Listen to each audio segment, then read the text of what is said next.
First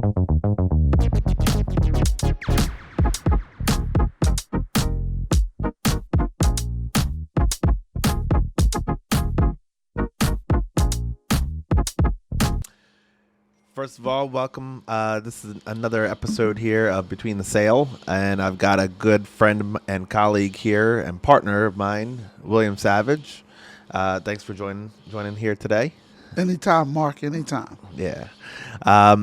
Well, I wanted to sit down with you really, and I think a lot of people, whether they're in this market center here at Keller Williams or outside, people who've been in the real estate game in Baltimore for some time, they know your name. You know, you got a visible team, do a lot of good business, and wanted to be able to sit down and really talk a little bit about your story. You know, for the 6 or 7 years now that I've gotten the privilege of getting to know you, you know, a lot I know about you, but there's still a lot I don't know about you, and I thought it would be cool to just sit down and, you know, get a good sense of who you really are. You know, how long you been in the business for now? I've been in the business since 98. 98. Holy cow, man. So I was a sophomore in high school at that point in time. Kelly back here doing our behind the scenes, I think was too. 98, that makes you one of the senior folks here at Legacy. One of. I'm not going to name who the seasoned. I prefer seasoned folk. Yes. All right. Fair. You still got less gray hair than me. I don't know how that happened, but so 98, you've been in real estate. How did you get in? And let me take you back even further than that.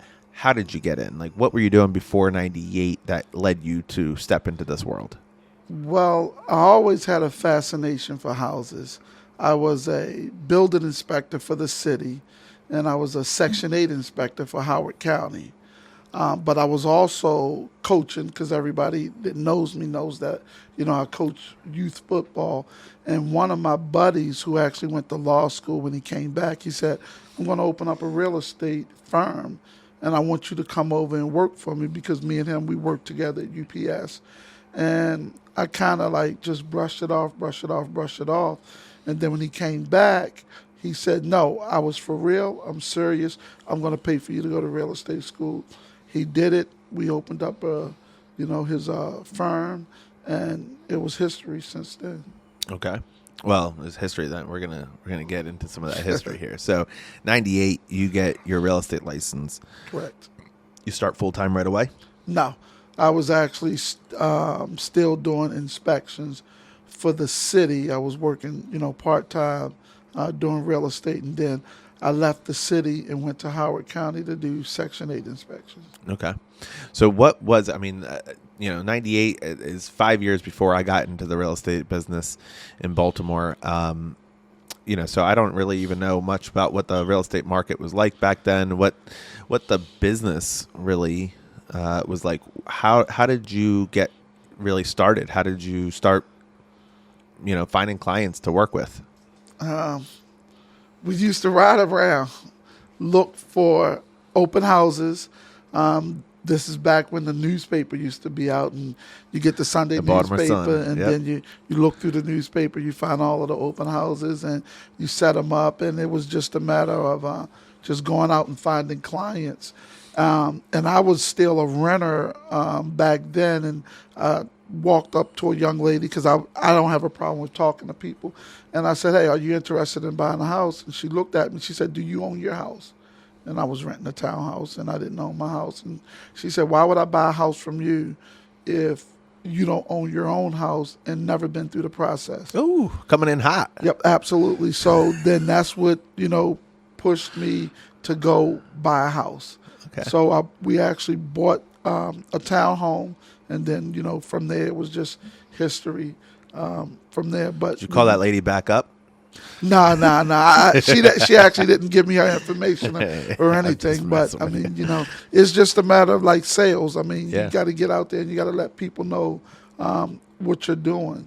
And then I was also still working with the government. So I was letting everybody know that, I was selling houses then, and that's how business started. Then we decided to do a home buying workshop.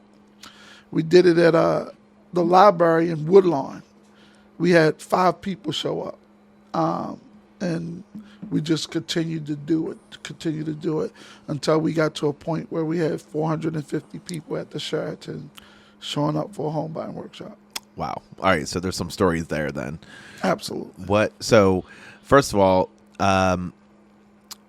so 98, you're working 2 jobs now, real Correct. estate and working for the government still, doing Correct. inspections. How long did it take you to be able to pull the plug on the government benefits job? So it's funny that you say that, because you always put a plan in your mind. And when you don't adhere to the plan, God has a funny way of forcing you to follow through with that plan. So I had a 3-year plan that I was going to leave the government and I was going to do real estate full time. So it was actually 5 years. I was at the townhouse that we bought, playing basketball with the kids, thinking that I was, Kobe Bryant, Michael Jordan, on a little outdoor rim, and I tore my patella. So I thought that like somebody had just like hit me with a bat. I looked around for a foul or whatever it was, but I tore my patella. I had knee surgery. I was out of work for 90 days. And my guy, Chase Freeman, he drove me around with my clients. He came to my house. He picked me up, took me around with my clients. And actually, in those 3 months, I made more money than I did with the full-time job. So I went back to work and I resigned. Nice. That's a pretty cool story. I didn't know that story at all with Chase Freeman, Yep, another he one was- of our legacy partners. Yeah, there. so he was driving me around, showing me houses. I mean, taking me to go meet with my clients and everything. So- How'd you know Chase back Well, then? because Chase came to the real estate brokers through his mother-in-law, and I trained him, Okay. in real estate when he first got his license. He was at UMBC, and we just used to go back and forth. I That's was wild, training. man. That's so that really brings it home. Well, that's cool. So you get a taste of that 3 months. It was kind of a blessing in disguise. Correct. Then that led you to be able to pull that off. So let's talk about your workshops here, because I know that's still even today Correct. a part of your business.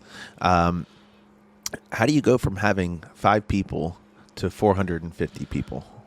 Consistency, word of mouth, and once people understand and see what you're doing and what you bring in. We used to bring in, all of the grant programs, the city, the county, all of the Howard County, Anne Arundel County, and we used to bring everybody into one location. And when you bring all of the resources into one location, people don't have any other place to go but there to get, and we would pre-approve them on the spot. If they didn't get pre-approved, we would have a credit repair person there, so to help them with the plan, and they would put a plan together, and we just kept doing it 3 times a year. I was going to ask you the frequency of it. I mean, 450, even half that is an amazing feat that most realtors never reach. Right. More than consistency. I mean, and we don't need to like your play-by-play book here, but there's got to be something here that, I mean, how do you even get the word out to the right people? Well, I mean, we're in a referral-based business, so we're not afraid to ask for the referrals. So when we do get the referrals, we advertise and we put the flyers out. We do the marketing, and we bring people back to do testimonials. And, just like any, infomercial, I mean, your testimonials is what sells. Are huge, yeah. Yes. How much time in advance did you start with the marketing? And Probably about maybe a month and a half. it's not that much. Right. That's really impressive. Well, especially when the market is hot, the interest rates are there, the grant programs, people are taking, first-time home buyers are taking advantage of grant programs, and you kind of let them know that the funds are limited. So when the funds are limited, they have to get in and they have to do what they need to do. Sure, and work with people who know Correct. what they're how to do this.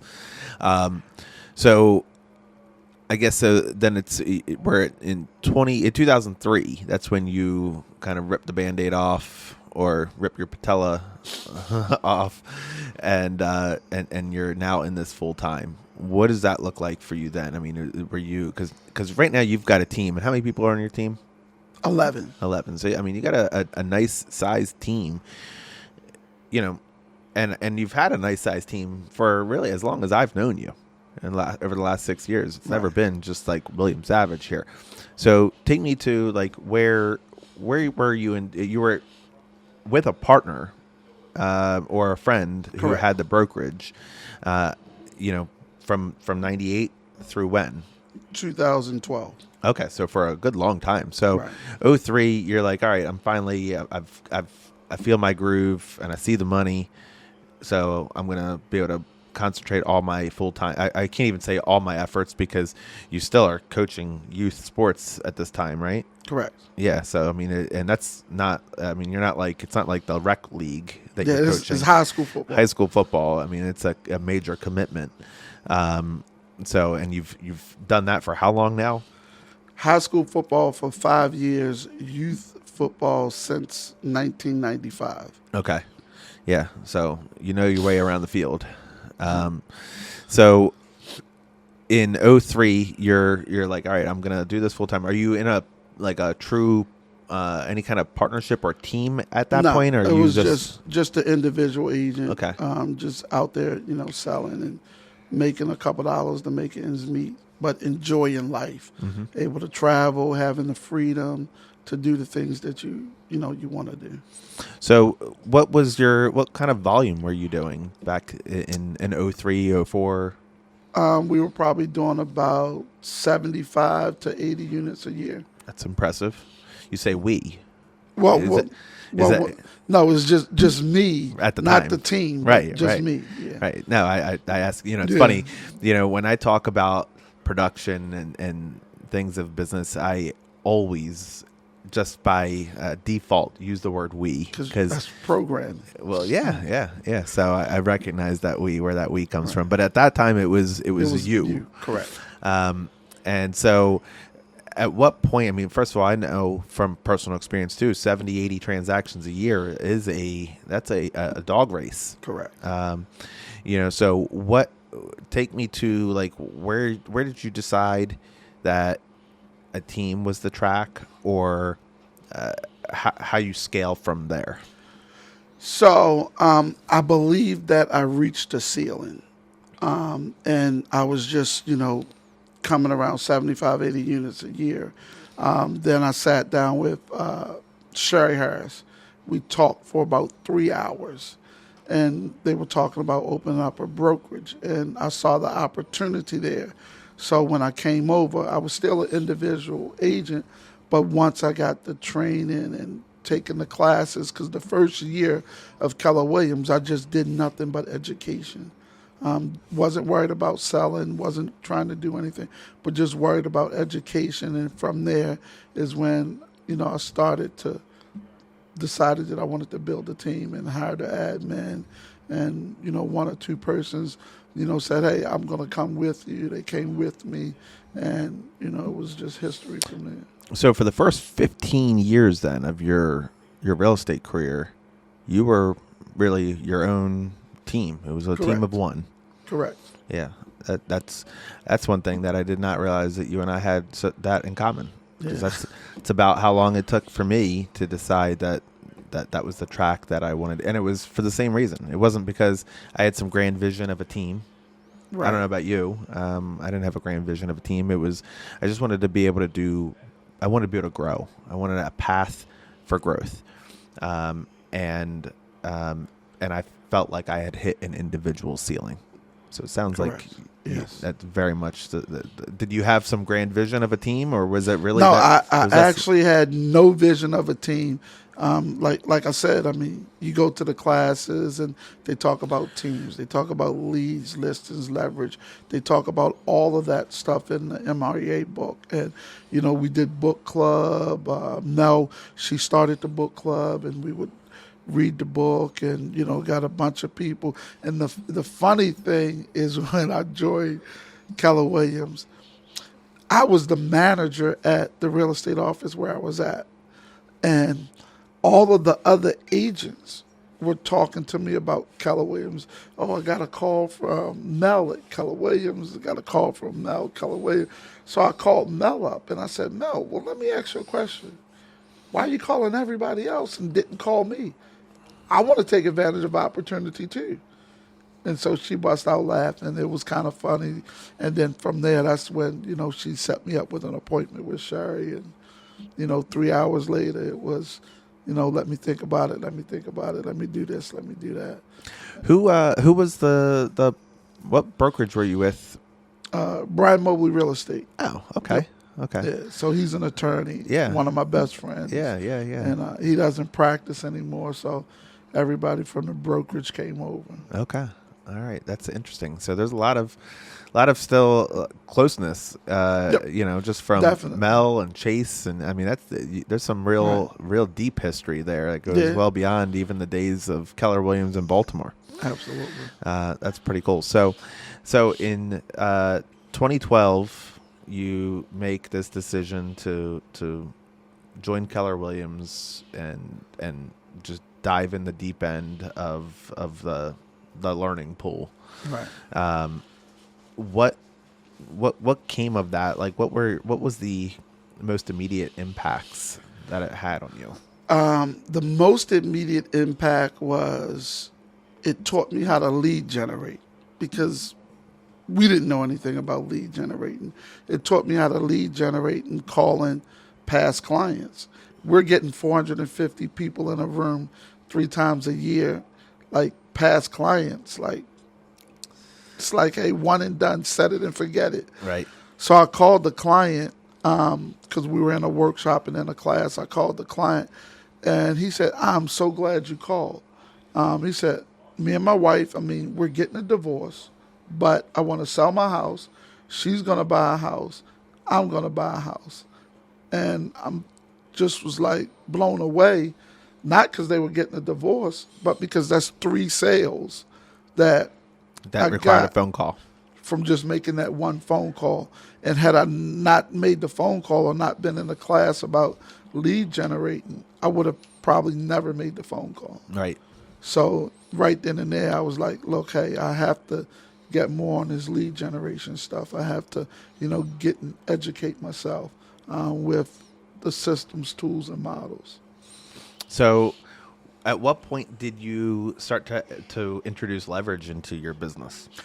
When I made my first hire, a lot of times you are afraid to make that first hire as an admin because I'm of the mindset, if I don't do it, it's not going to be perfect. But then I realized that I'm not perfect, and I probably make more mistakes doing it than hiring somebody else to do it.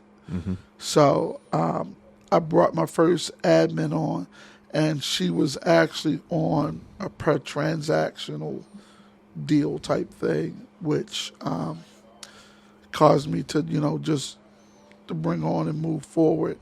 And then I was in another class, and the proctor of the class said, hey, I just hired a real estate coach. My wife was against me spending the money doing this and doing that. And I said, well, I'm going to hire me a real estate coach. So I hired a real estate coach, and we just been moving from there.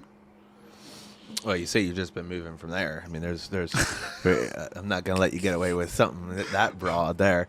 So you have you introduced some operational leverage at first, right? Correct. So somebody that was going to help you with the paperwork, Correct.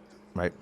And that's naturally, I think, probably the best place to start. That is by the book, the MREA book.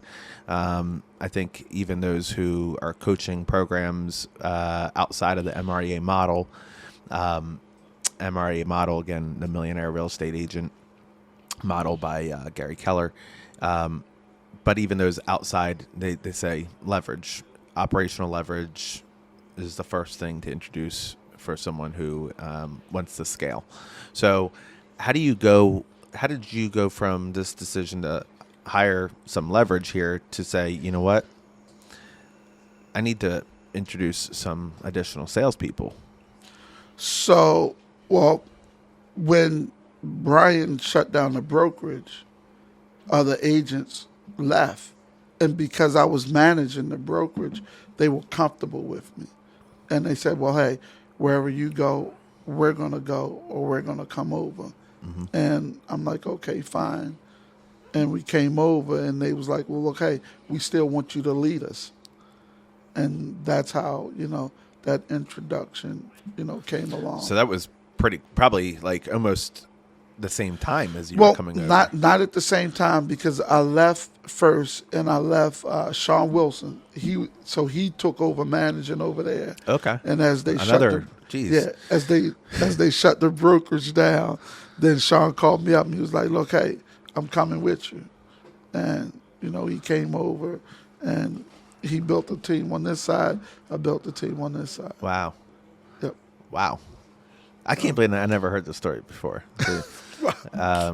That's pretty wild. So I actually trained him too. You trained Sean, along with Daryl Cooper. He's not at our brokerage, but me and him, we trained Sean together. But Daryl Cooper is probably the one who actually trained me to the fullest. Huh. And where is he now? I believe he's with EXP. Is he here in Baltimore? Yep, he's here in Baltimore. Daryl Cooper. Yep, I'll have to track that guy down for a little podcast. Track him down, definitely. Yeah, that's pretty wild. So, are there any other people here within Legacy that have been a part of your journey for that long? You got Sean, Mel, and Chase. Right. No, I didn't train Mel. Mel was already in it. No, yeah. No, Mel. Who trained Mel? I want to know. Right. But yeah, she was always around, always helpful. Yeah. Even when she was with Long and Foster, like that's who you aspired to be. Like, hey, you know what? I want to do business like Mel. Yeah. So. Yeah. Very cool. So tell me kind of what are some of the things, what are some of the most impactful leadership lessons you've learned while with Keller Williams over the last 10 years? You have to read. You have to read, and a lot of times we try to reinvent the wheel, and you don't have to reinvent the wheel when the blueprint is already there. Mm-hmm. If you follow the blueprint, you'll be successful in everything that you do. Yeah. I think this. I think we're incredibly blessed to be in an industry that has blueprints like this. I think often of the amount of support and knowledge and mind share that exists within our industry, and then you start to think about other industries. Right. I can't think of another industry that has as much training and support at every level. Right. I mean, like if you wanted to open up a business, a restaurant, if you wanted to open up a mattress store, right. Like there are the amount of training that you can get within any of these industries, and even a car dealership. It pales in comparison with the amount of training that's available within real estate. Right. Like I tell people that want to get into real estate, if you can read, then you can get it done. Like you don't go to IKEA and get the furniture from IKEA, take the instructions and throw them away and say, hey, I'm going to try to put this together. No, you pull the instructions out and it says A, B, C. That's what the MREA book says. Yeah. A, B, C. It talks about it. If you can follow directions, you can sell real estate. Yeah, that's a great analogy. So if you can put together IKEA furniture, Right. then you can sell real estate. Absolutely. IKEA furniture is not the easiest furniture to put together. I will tell you. Have you ever built the cabinets out of IKEA? I've heard You I've heard follow those contractors. directions. I've heard contractors use those IKEA cabinets. They built them, and they said they will never do that again. Right. And just remember, there's never an extra screw. So when you see an extra screw, something is missing. Yep. I got an extra screw sitting on my desk right now at my office. In my office right now, I'm like, I don't know where this is from. I'm not throwing it away. I'm just hoping that I don't fall back on my chair Right. and hit my head. So that's one lesson. So read, pretty important one. What are other leadership lessons would you say? You have to go to the networking workshops, and you have to network with your peers that's in the industry, because from there is where you get an understanding of where the industry is going, what's going to happen, kind of your predictions. No one man can stand alone. You have to have, that person that you talk to, whether it's a real estate coach or whether it's a real estate buddy. You have to have somebody to help you along the way. And you have to be open to that, because only your success is only going to be, as profitable as you take it. So you have to invest in yourself. And by that, it's time. It doesn't necessarily have to be money. Going to events, doing things outside with, other networks and groups. So, and that's great. So the networking component, do you find that is helpful in terms of actually getting deals done as well? Absolutely. Because you never know what somebody else is going through. And that what they're going through could actually help you in your particular situation and what you're going through. So when I talk about networking events, I'm talking about realtor conferences, family reunion, mega camp, regional events. Like, take some time and get that one or two nuggets so that you can be successful in what you do. So, with just a couple minutes left here, I got to ask you about your coaching, your football coaching here, because you have a very a big and profitable business. It takes a lot of time. You have a lot of people that want your attention, and you still contribute a significant amount of your time to the world of coaching young people on the sports field. Right. Why do you do it? That's my outlet. Okay. That's where, I have the most fun at with other coaches and helping the kids along the way. But because I have a team and those guys, I still pour time into those guys, but those guys can handle the team and allow me to go out and do, some of the fun stuff that, helps me out. What about the coaching is your outlet? Is it being able to yell at a bunch of young kids, or No.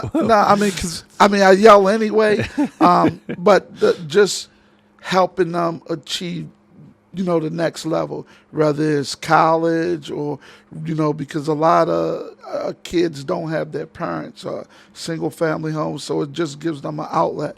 With like a lot of the rec programs and things shutting down, kids really have no place to go. So we try to, give them an outlet where they can get out and enjoy. I mean, my childhood is over. So it's like, look, hey, if I can give back, that's my way of giving back. And it just makes you feel whole. Yeah. Do you have you maintain any of those relationships with your Absolutely. I've sold about 25-30% of those kids' houses. That's amazing. Just graduated from school or just come through, and their parents have called me, and I've sold their parents' houses as well. So you've helped them kind of get through their high school years, get them to college, and then help them with their first home. Now what I have is some of the kids in high school saying, hey, I think I want to do real estate because they see what we do. That's awesome. It's inspiring. Well, look, I appreciate you taking some time out of your day to share. I hope that people that are listening can hear your story and be inspired in their own way.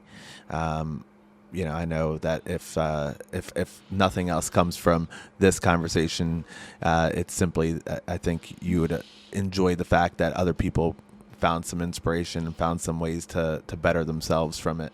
And, we love having you here. And I think it's stories like this that makes this building specifically a pretty powerful place to be. So appreciate your time. No problem. All right. All right.